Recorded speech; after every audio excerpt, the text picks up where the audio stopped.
Crash here, bringing you guys another exciting video, and in this video, ladies and gentlemen, we are going to be taking a look at the Gen 1 to Gen 7 starters, their final evolutions, and we are going to be ranking them in tiers. That's right, ladies and gentlemen, we got another exciting episode of Tier Maker for you, so without further ado, let's go ahead and let's get started. So ladies and gentlemen, before we go underway any further, I need to make a very quick disclaimer to say that a video like this is my opinion and strictly my opinion, so if you guys do not agree with my opinion, then please comment down below and give me your thoughts about not only the tiers that I'm putting all of these Pokemon in, but also give me your thoughts as well on your opinions regarding what Pokemon you would put in what tier. So without further ado, let's now truly begin. So let's start things off with Venusaur here. Now, Venusaur, I gotta say, overall, is a very solid, very well-rounded grass-type Pokemon. It doesn't really excel in anything too much. I mean,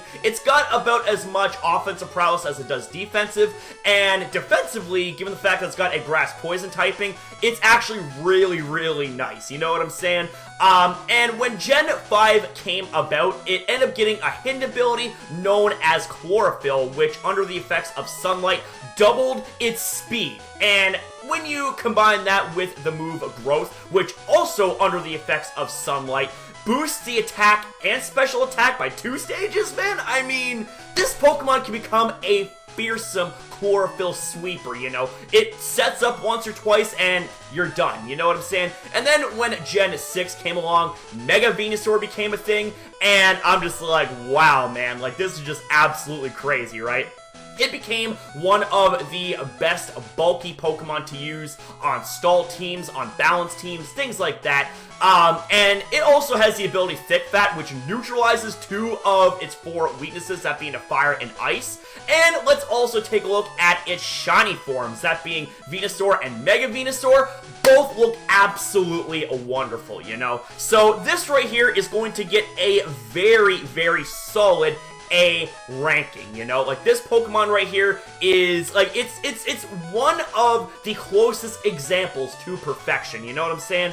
Now, obviously, there is some flaws about this Pokemon, such as its weaknesses, and such as, you know, its move pool. You know, it doesn't exactly have the best move pool, and it does need certain situations in order for it to capitalize on its abilities to be a threat in battle. But all in all, with the right team support, Venusaur, or in this situation, Mega Venusaur, can be an asset to you. So, without further ado, let's now move on to Charizard. Alright, ladies and gentlemen, so Charizard here, man. Like, this Pokemon, when I first seen it, it was like a childhood dream come true. It was a freaking dragon of fire, you know? Like, when you were a kid, you could not imagine anything more badass than a freaking dragon-looking Pokemon, you know? So, I mean, this right here, right from the get-go, from my childhood perspective, it is very nice, alright?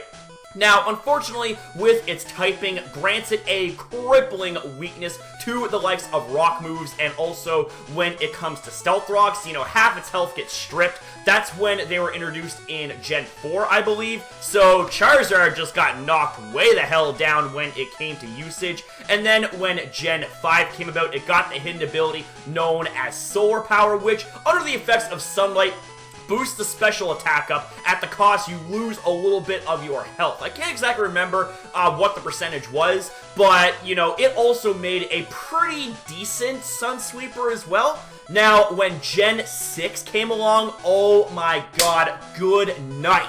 It got access to not 1, but 2 Mega Evolutions, coming in the form of Mega Charizard X and Mega Charizard Y. Mega Charizard X was like in my opinion, aside from maybe Mega Lucario, was the poster child for Mega Evolutions. It was the poster child of Gen 6 Mega Evolution, and it just became, like, so bloody hot that, like, even its typing was so freaking cool, you know? It became a Dragon Fire type, which was something that a lot of us fans wish that it had the typing of in the form of regular Charizard since its introduction in Gen 1, but that would have been too OP of a typing back in Generation 1.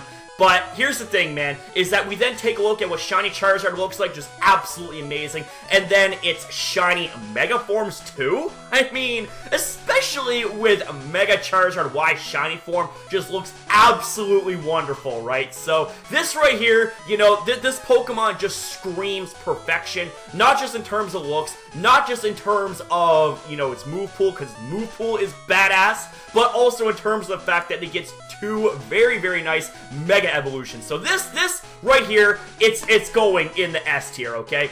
This right here is one fine example of a perfect starter. So, with that being said, it's now time to move on to Blastoise. Alright guys, so now moving on to Blastoise, and Blastoise, man, was one of those Pokemon in your childhood that you were just like, man, like whenever you would see a Blastoise, like if you had a Blastoise on your team, or you know, your friend had a Blastoise on their team, when you would do like connected battles or whatnot, like you would need a cable to connect 2 of your Game Boys to have a battle with each other. Good old classic days, you know.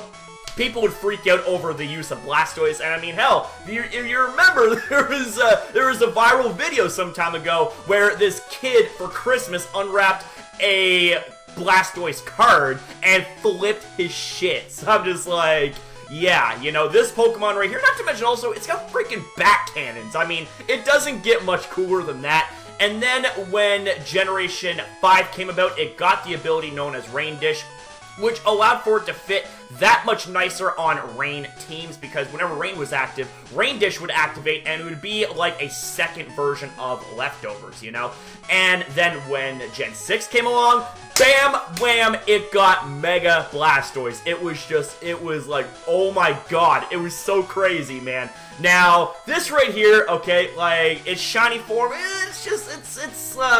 it's alright, I guess, you know, but I mean, it definitely could have had a better concept for a shiny form such as Blastoise, but this Pokemon right here is very, very, very, very amazing, and because of that, ladies and gentlemen, this right here, I just really, really wish that there was, like, tiers between S and A, like A plus or S minus or something like that, because that's where Blastoise belongs, just a slight cut above Venusaur, but, you know, Blastoise, man, it's very, very high up there. Like, it's below Charizard, but above Venusaur. So, moving on to now Generation 2 fully evolved starters.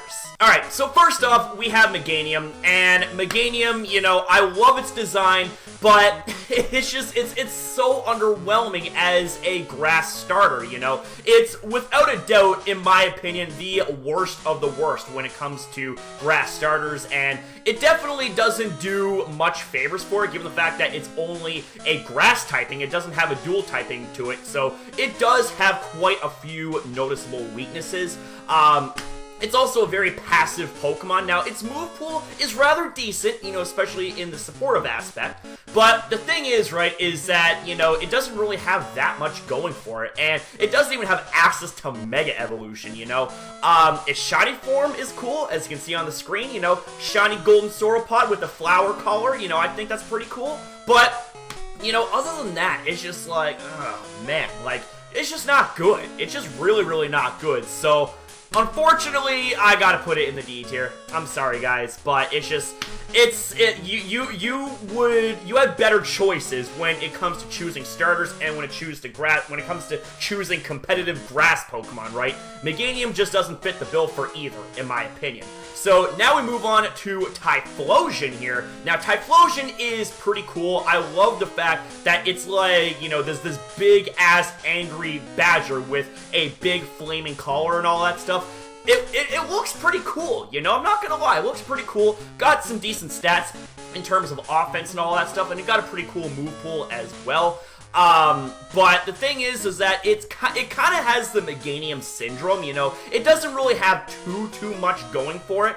Like, even in terms of its abilities, you know, like, it gets Flash Fire as a hidden ability, which allows for it to have a Fire-type immunity, and it also boosts the power of Fire-type moves by 50%, but other than that, it's really, really not that good. But, you know, it definitely is a better choice than Meganium, so it's gonna go in the C tier. And Shiny Typhlosion, if I haven't already touched base on that, you know, it looks kind of decent, but I mean, I would have definitely loved to have seen its Gen 2 shiny carry over to future generations, because it was a brighter, like, magenta color, if I'm not mistaken, you know? It looked just wonderful. It looked very vibrant, but it lost its vibrancy over the course of generations. So, I mean, it's gonna get a C, you know, nothing really too fancy about it. Now, Feraligatr, on the other hand, man, Feraligatr, that shit's being chucked up into A tier, alright?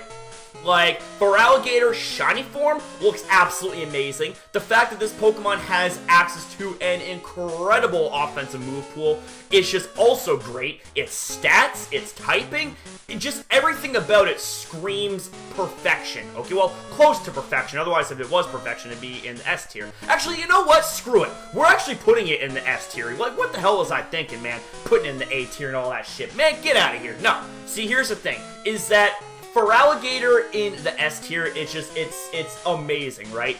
And when Gen 5 came along with hidden abilities, it got access to Sheer Force, which means in combination with Dragon Dance and a multitude of moves to take advantage of Sheer Force boost, and also in conjunction with Life Orb, you'd set up 1 or 2 Dragon Dances and it'd be G to the G, baby. Like, it's just crazy. Like, this Pokemon right here is definitely the best out of the Gen 2 starters, just bar none. So, with that being said, ladies and gentlemen, let's now move on to the Generation 3 starters. So, ladies and gentlemen, we now move on to Sceptile, and I'm just gonna say all 3 of these Pokemon, like, they're my second favorite starters batch, okay?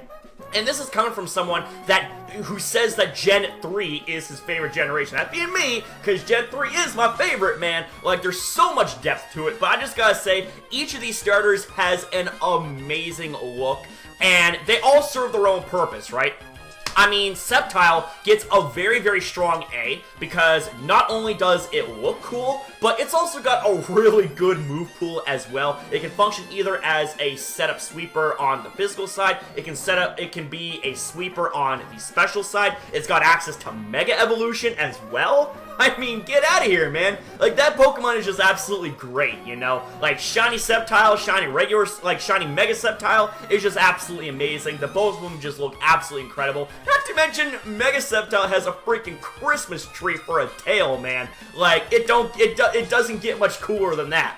Now, Mega Blaziken is also going to be in the A tier because of the fact that it's a crazy good fighter chicken, you know? Like, this right here is a Pokemon that definitely made the firefighting typing work big time. Like, without a doubt, it was just absolutely amazing. It has a really solid move pool, and then it got even better once Gen 5 came about because of the hidden ability Speed Boost, which just made it it was too strong. It was too strong for Smogon to handle, so they banned that shit to Ubers, you know? And then came Gen 6, and it got access to Mega Evolution, and it just went from bad to worse when it came to the opponents, because they were just like, well, damn. This speed boosting fighter chicken now just has access to Mega Evolution, and we're gonna get our asses scorched, you know? This Pokemon, without a shadow of a doubt, is one of the coolest. It has a really decent shiny as well. Same with Mega Blaziken, you know, they both do. So that right there, you know, it's a very tentative A. Like, it's just below the S tier, but it's above the A tier. You know what I'm saying? So moving on to Swampert. Hello, that there is gonna be S right there. Like, Swampert is just, wow, freaking wow, man. It's incredible, you know. Water Ground is an amazing typing offensively and defensively, making it only weak to grass, and that's it. Like, just weak to grass, and, you know, this Pokemon right here has such well-balanced stats. Like, it can function as an offensive juggernaut, it can function as a really solid defensive or specially defensive tank. Now, speed, you know, got a bit of an issue with that, but it's supposed to be naturally slow to begin with. But here's the thing, alright? we fast forward to Gen 6, it gets access to Mega Evolution, and my god, it just became such a bulky looking mofo, you know? Like, it looks like, you know, the equivalent of a bodybuilder, you know? Now, of course, you know, its legs are small and stubby and short and all that stuff, so I mean, I'm just like, don't skip leg day, bro. Seriously, don't skip leg day, man. But here's the thing, all joking aside, it gets access to Swift Swim as its mega ability, which basically means that it doubles its speed under the effects of rain. And coming from the fact also that it gets crazy bulk, it gets a crazy high attack stat, so that way it can make use of its multiple good physical moves and all that stuff. It's just incredible. It's just absolutely incredible. Not to mention also Shiny Swampert and Shiny Mega Swampert too, man. I mean, it goes from being blue to pink, and I absolutely love that transition of colors. So that right there, you know, in my opinion, is perfection for Gen 3 starters. So moving forward now to Gen 4. So first off, we've got Torterra. Now Torterra, honestly, it's got one of the coolest designs, and I feel it's highly underrated, but there's a couple of glaring things that hold it back. Number one, you know, Grass and Ground is a pretty, I want to say, okay typing, but it is very weak to the likes of Ice-type moves. It doesn't exactly have any good, decent way to set up to sweep. I mean, it can be a late game cleaner because it does have the ability to use Rock Polish, which I think is pretty cool. You know, boost the speed up by 2 stages. Slap a Life Orb on there and, you know, use the likes of Wood Hammer, Stone Edge, and Earthquake, and you're pretty much good to go and all that stuff, right? And not to mention also its shiny color looks pretty damn cool as well. But unfortunately, it doesn't really have that much else going for it. But here's the thing, it just looks so cool. Like, it looks cool. I just wish that Torterra got a Mega Evolution, so it's gonna get a very solid B plus A minus. Now, moving forward to Infernape. Hello? That is being chucked in the S tier because a freaking firefighting monkey? Like, get out of here. Get freaking out. It's just crazy. It's so awesome, man. It's just absolutely amazing. I mean, not only is Infernape one of the most badass looking Pokemon out of the starters, but it's one of the most badass looking Pokemon out of, like, the entirety of the Pokedex, you know? Like, I'm not just speaking from Gen 4 Pokedex either, I'm speaking from the whole Pokedex, you know? The whole shebang. And also, in the anime, Infernape, Ash's Infernape, I should say, was just boom. It was on cue, it was on point with everything, it was so bloody solid, you know? This Pokemon can be a physical attacker, it can set up as a physical attacker, it can be a special attacker, has a nasty plot to set up its special attack, it can be a mixed attacker, it can be a lead, it can be pivot, things like that. It's just got so much going for it, not to mention shiny Infernape as well. I mean, dude, like, it's just absolutely incredible, you know? It looks so good. It just absolutely, it makes the firefighting typing work. Now, here's the thing. Alright, is that I felt like that Game Freak could get away with doing a second starter in the row when it comes to fire and fighting. So that right there, I feel, made it work for Infernape. So now, we move on to Empoleon here. This Pokemon is going to get a very solid high A ranking, alright?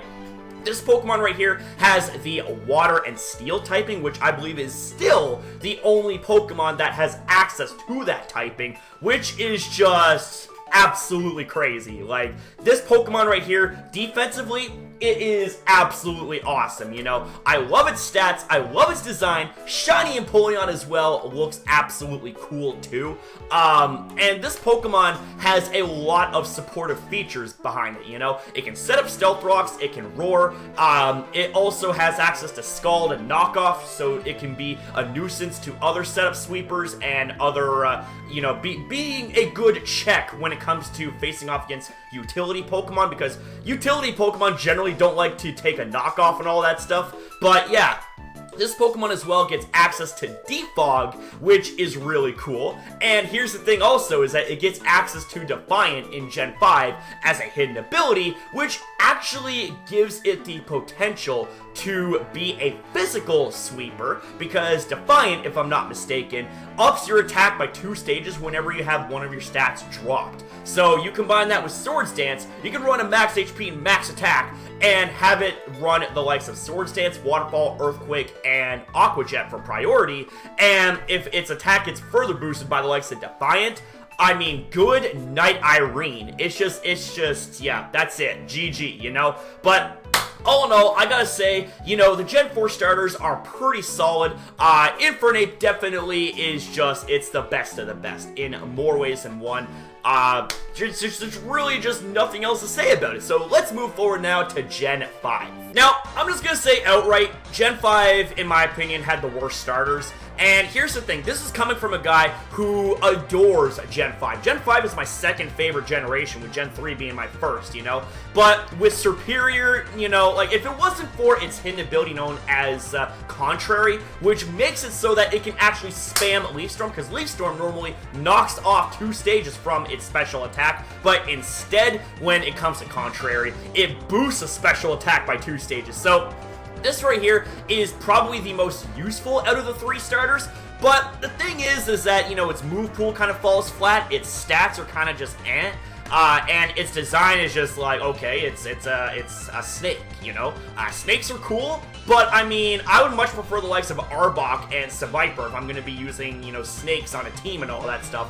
But you know what? Because of the fact that it does get access to Contrary in combination with Leaf Storm as well, and it does have pretty decent speed, I believe at base 113, so this is going to get a solid B. Now, when it comes to, I almost called Emboar Infernape here, but when it comes to Emboar, I gotta say, like, I love Emboar. I feel like that this Pokemon right here gets a lot of undeserved hate. One of the reasons why it does get a lot of hate is because of the fact that it is the 3rd fire starter to be fire and fighting in a row! I'm just like, come on, man. You couldn't make it like a Fire Dark or something like that, seriously. You know, I felt like that it was a missed opportunity right here. But the thing is that it's got a really solid move pool. You know, it can use physical attacks, it can use special attacks, it can go mixed. It can, you know, do all sorts of good stuff, right? It doesn't exactly have any ways to boost it to an incredible level, but it does have the ability known as Reckless, which boosts the power of moves that cause recoil. So that means moves like Head Smash, moves like Flare Blitz, moves like Wild Charge. Those are going to get boosted, and when you slap a Choice Band down on that bad boy, it's gonna be a nightmare, you know?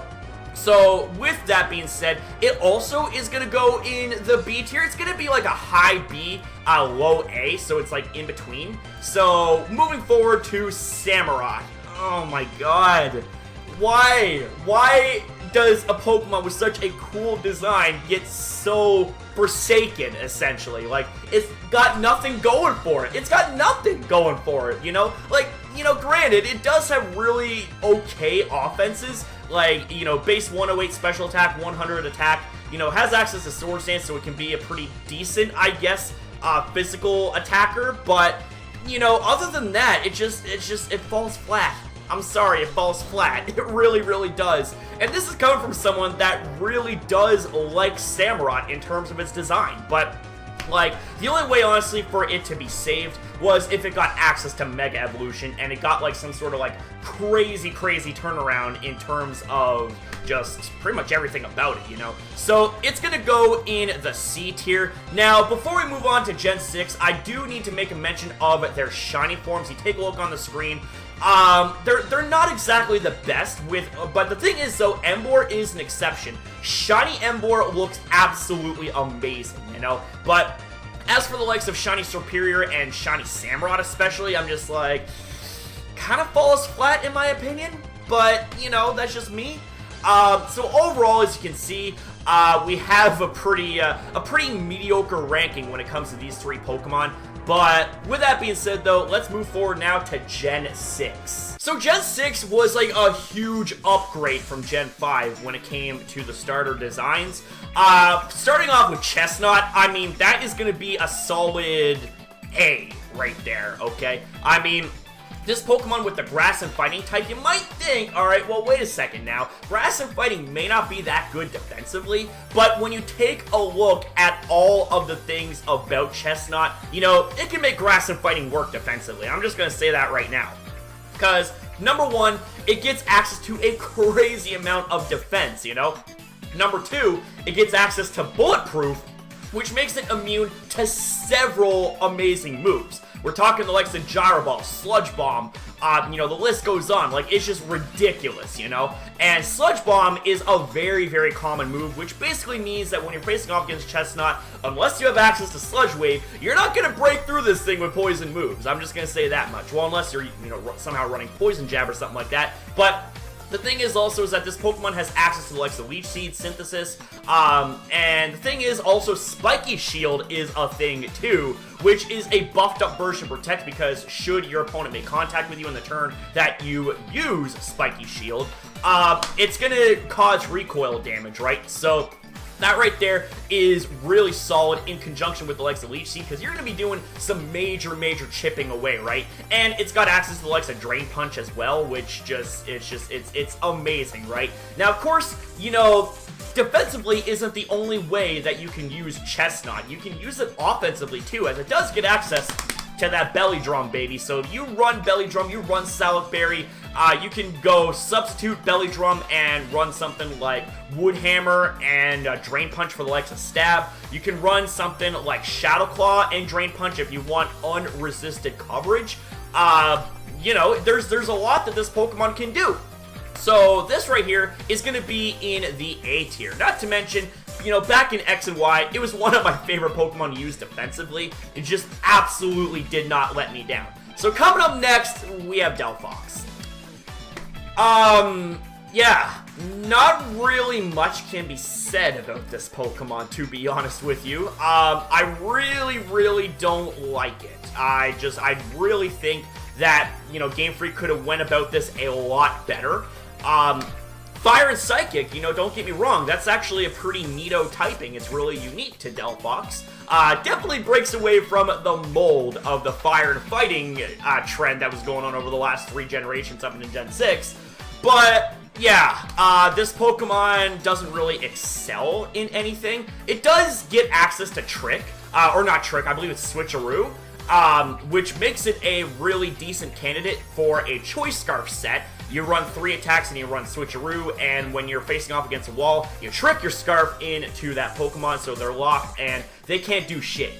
But honestly though, in terms of its design and just overall impact on the game and on me personally, it's gonna get a D. I'm sorry, man. It's gonna get a D, alright? It's really just an underwhelming Pokemon in my honest opinion. But speaking of a Pokemon that just goes to the opposite of the spectrum, freaking Greninja. That's S tier. I'm gonna tell you right now, that's going in the damn S tier, okay? It's a freaking ninja, alright? It's a frog ninja, right? It's just absolutely crazy, right?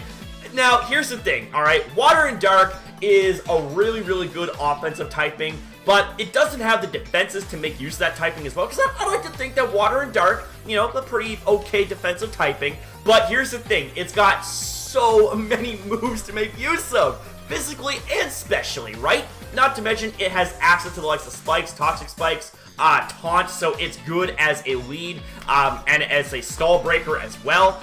And here's the thing, it has access to Protean, which in Gen 6, that Pokemon got banned to Ubers from Smogon. It was just way too freaking good. Too many sets you could run for it, like, it was crazy. Like, you had to literally sacrifice a Pokemon to figure out just what the hell this thing was running, you know? Like, and here's the thing, Protean is an ability that changes your typing based on the move type that you use. So you're getting Stab in everything. Like, GG, man. G freaking G. It's just ridiculous. So, this Pokemon right here, without a shadow of a doubt, goes in the S tier. And then when Gen 7 came along, it got access to its Ash Greninja form. Holy cow. Like, this Pokemon right here is just truly an offensive juggernaut, whether it's, you know, Protean Greninja or whether it's Battle Bond Greninja, so that way when you KO an opponent, Battle Bond activates and becomes Ash Greninja. And here's the thing, its attack and special attack get a 50-point bump, like going from 103 and 97 to like just crazy numbers, and its speed also got boosted as well. I mean, Greninja is the fastest starter historically so far. So, I mean, this Pokemon right here, just without a shadow of a doubt, is just absolutely amazing. Like, it's perfect. Now, we take a look at their shiny forms right here on the screen. All three of their shiny forms are absolutely amazing. I love all three of their shiny forms. And honestly, you know, going back to Delphox here, if I am going to be brutally honest, its cool shiny form is really the only thing that, you know, is redeemable about Delphox. But it's still going to be in the D tier because it's really not that good of a Pokemon. So, I mean, with that being said, now we move on to Gen 7. Now, Gen 7, man, woo! Let's get into it. So, ladies and gentlemen, moving on to Generation 7, and I gotta say, these starters right here rank very highly as one of my favorite sets when it comes to the starter set. Like, it's just crazy good, alright? First things first, we got Decidueye. It's Grass and Ghost, alright? And it's just got access to really cool moves. You know, it can be a very good tank and utility and all that stuff. And here's the thing, you know, just Decidueye. It's like Robin Hood, right? It's Robin Hood, if you will, because it's an owl that exhibits traits from the likes of Robin Hood because it's very proficient with arrows.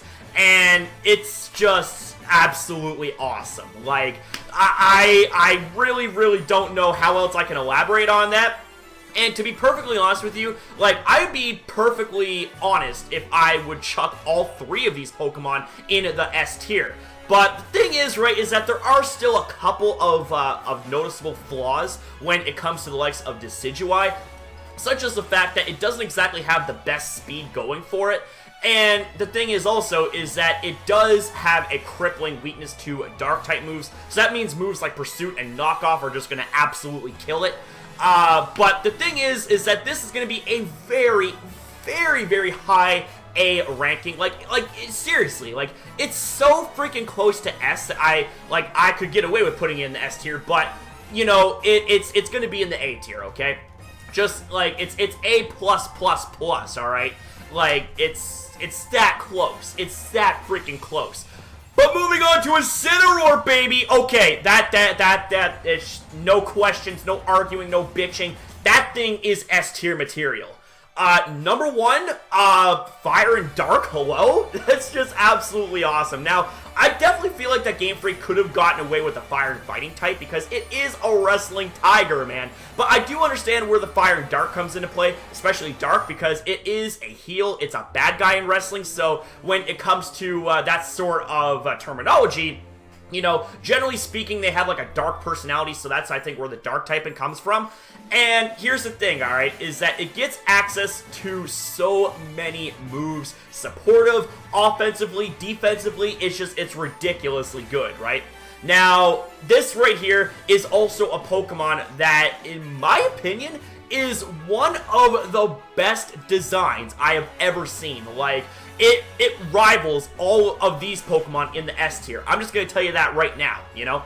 Now, granted, it doesn't exactly have the best speed, but this Pokemon right here can definitely make up for its shortcomings with a lot of positives for it, you know? Now, with all that being said, you know, it also gets access to Intimidate, which means that this Pokemon right here is a really good, it's like a lower tier version of Landorus, if I'm going to be honest with you, because whenever you switch this Pokemon in, whatever opposing Pokemon is facing off against you during the switch in, they're going to get their attack stat dropped by one stage.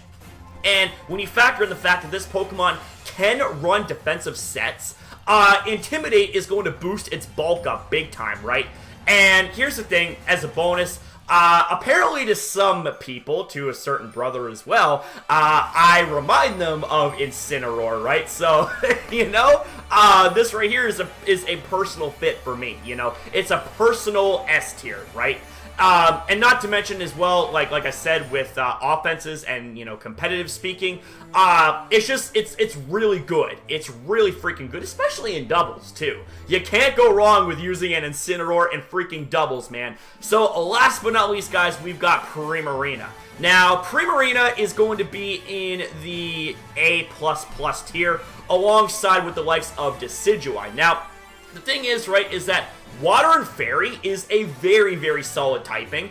But the thing is, right, is that even though it does have the highest special attack out of all the starters, with I believe base 126, and also the highest special defense out of all of the starters being at base 116, it can't exactly make the best use of it, if you know what I'm saying, because number one, it doesn't have any way to boost its special attack. Number two, it's got base 60 speed, and that right there forces it to, you know, be outsped by a numerous amount of Pokemon.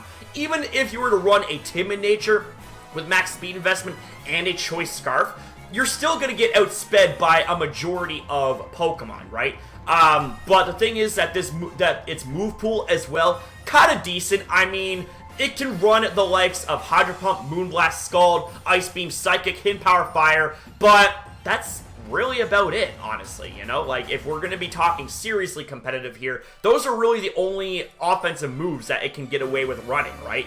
But I gotta say, though, overall, like, it's gonna be really high up there in the A tier because it does evolve from Popplio, which is my favorite Gen 7 first stage starter. I mean, if you remember back to the Mega Crasher days back in 2016, how I was very high on Popplio. I had a really, really high opinion on Popplio as well, and even went as far as to make a Fedora raging video where I was raging about people hating on poor Popplio, you know what I'm saying?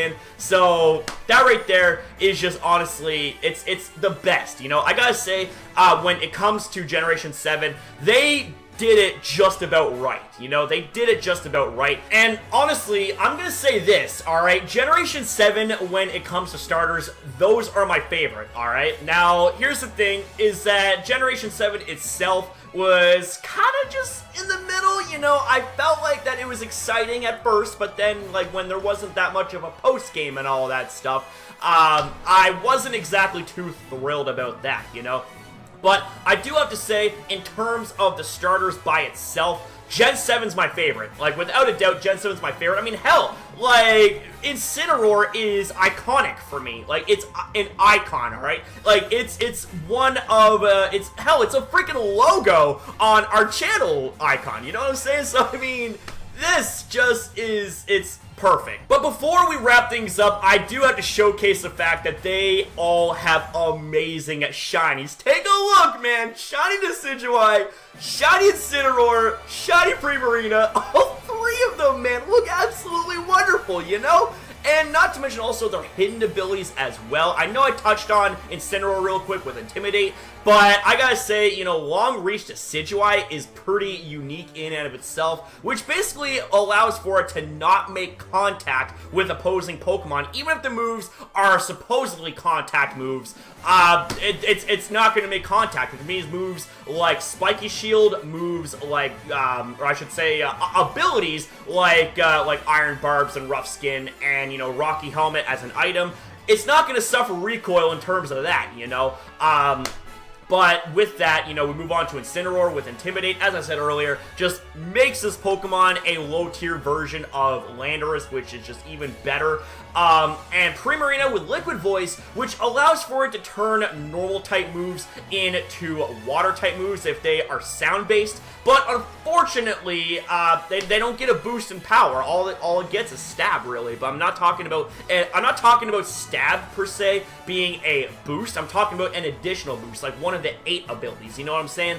So I'm a little bit let down about that, but honestly, though, Gen 7, when it comes to starters, they did it right. They did it just about perfect. So, with that being said, that's going to be a wrap-up here for this episode of Tier Maker. So, I hope you guys enjoyed the video, and if you guys did, make sure you leave a like and a comment down below, and let me know your guys' opinions overall. Did you guys enjoy my opinions? And do let me know what your opinions are as well when it comes to each of the starters in their final evolved forms. So with that being said, guys, thank you guys so very much for watching, and I'll see you guys in the next one.